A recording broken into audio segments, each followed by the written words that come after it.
Well, hey neighbor, good morning gardeners. This is the fourth video or fourth part on my Let's Get Gardening series. And I'd like to start out by going over my gardening plan that I put up. And it's very rough. I'm not fancy about this. I put it in my book with the grid paper. We're going to go over this. The first thing I'd like to do is show you the legend at the bottom. I color code everything. It makes it a whole lot easier for me. And then what I've done is the squiggle marks around the garden. That means that it's a chain link fence. So what I've done is the red lines are the walkways. And then I've put flowers in pink so I know which side of the bed to put the flowers on. I have vines in there around the edges. I have pepper plants around the edges. I have different, I have squash and a whole different gamut of peppers, just amazing peppers.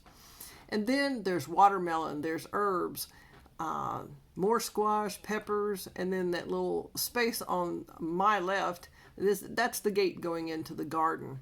So there's quite a few different areas and plans on how I'm going to get this garden done. So what I'll do is go over a few types of things that I'm going to put in the garden. And this is only one garden. It's one of my largest gardens in the area. So this is using that plan book that we talked about before, all the grids. I don't go exactly to grid. I have another plan that I use and I actually mark it out. So let's say 1 square is a foot or 1 square is half a foot, however you'd like to do it. Now in there it shows that the beds are marked off with walkways.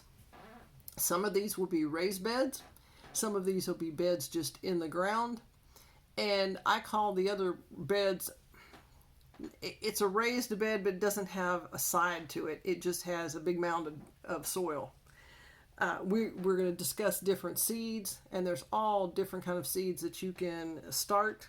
Some are directly into the soil when the spring comes, and some of them start inside in a windowsill or under some grow lights, so you can get a jump on getting your plants ready. You can go to a local nursery and get plants, a local big box store and get plants. You can grow your own to get, like I said, get a little bit ahead on the growing season. I plant, at this time of year, I plant perennial berry vines.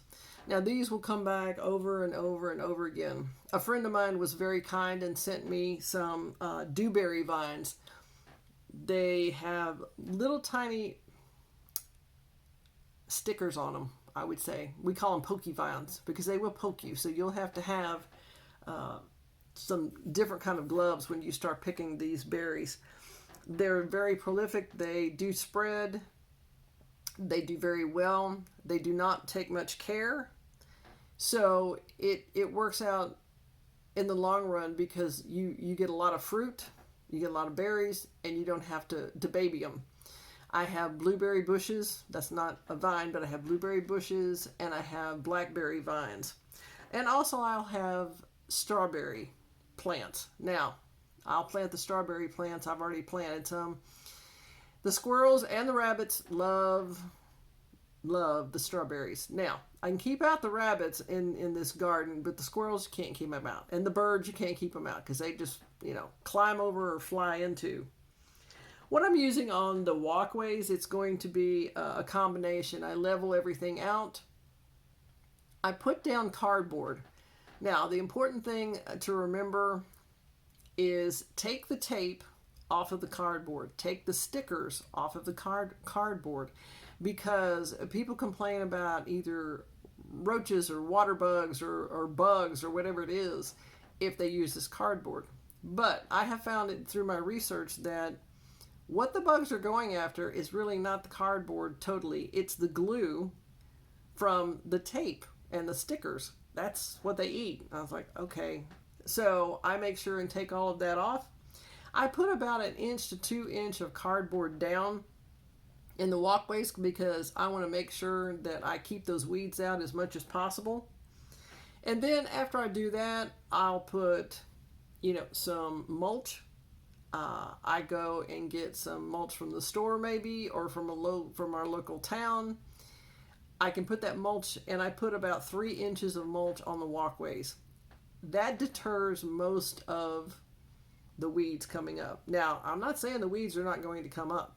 I also use shredded leaves underneath that nice mulch. Another walkway that I have seen in the past, and I will do this one day, it takes a lot of maintenance and work. They put everything down, but then they plant mint, low-growing mint, and they keep it trimmed low, almost like grass. So when you're in the garden and you're walking down the walkways of your garden, every time you step on the mint, it releases that aroma, and it's amazing. It just smells wonderful walking through a garden, and you smell mint and all the flowers. So, like I said, on the cardboard, try to ask some of your local stores if they are throwing away or composting or whatever they're doing with their cardboard. They may just recycle it, and they'll say there's a big recycle bin in the back, take everything you want, because they have to pay to have it taken away. And load up your truck, put as much as you need in there, come back and do it again, and just make your garden. Now, this is a new garden plan that I have, so this garden has nothing in it. That's why it's a bare garden, so I can start from zero. Now, you can put rock down. It's a lot more expensive than what I do. You can have rock hauled in, and I've seen some fantastic gardens. Prepper Nurse 1 had rock walkways, and it looked wonderful, and he had raised beds and built them out of the cinder blocks with the toppers and everything. Very, very nice, and they'll be there forever. You can also use horse troughs, I call them, or livestock troughs. They're made out of metal. They won't rust as far as I see. They do have drainage on the bottom or the side, so it's not going to keep water. You can put it on the ground, or you can put it on rock for your raised beds, and then you can fill it with rock at the bottom, and then you can it's pretty deep. It's about 2 to 3 feet deep, some of them. You can put sticks, wood, things that will compost in there, so you're not buying a lot of soil to put in there to fill it up, because that gets quite expensive. Now, the different types of flowers. You can get different types of flowers to plant in your garden, and that encourages the bees to come and visit your garden for pollination. I plant a lot of marigolds. I save seeds every single year. I deadhead my marigolds, and I dry the seeds, and then I have all the marigold plants that I want for the next year, and it just continues. And I plant those. It says that bugs or insects don't like marigolds. They must smell. Well, they don't smell pretty. They don't really have a good scent. So I guess if you're a bug or an insect, you may not like to be around that, and they'll go the other way. The bees, they like everything. They'll come. Different color flowers attract the bees, and so I like to have a variety of flower colors in my garden. And then that way they can pick and choose which flower they would like to go to. Some of the flowers are perennials. A lot are annuals, but like I said, I save those seeds, and so I have seeds for years and years. I just can continue to save them. And the more marigolds I have, or the more Gerber daisies I have, the better. It makes it look gorgeous. The containers, you can also put containers like pots and things. I'll have a brick patio in this garden, on this corner, and I will put pots on there, and I can have a couple of chairs out there, maybe a small table. I can have pots. I can put flowers. I can put herbs, and those are just some ideas that I have. And like I say, pick your favorite place to get your seeds or your plants. Whether you get your seeds online or you buy them locally, it's your choice. I have a few places that I go, and it's online, and I get my seeds, and I buy large bags. Some of them are 1/4 of a pound, some of them are 1/2 a pound. So I have seeds that I keep and harvest from the vegetables. I harvest them from the flowers. Well, I really appreciate you stopping by and talking about this garden plan. This is the time of year that we need to plan our gardens and do the work ahead of time, put the amenities into the soil, and so we're ready for spring.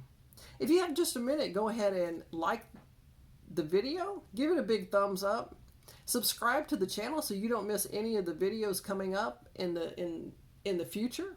And also down in the comments, if you wouldn't mind, just go ahead and tell me how you're doing on planning your garden for the next season, how you've laid it out, what suggestions you might have. And different people are planting things in different areas of the country and also in different areas of the world. So something that may grow in your area, it may not work in my area. But I'd love to hear what you're planning for the garden in next season. Thanks for stopping by.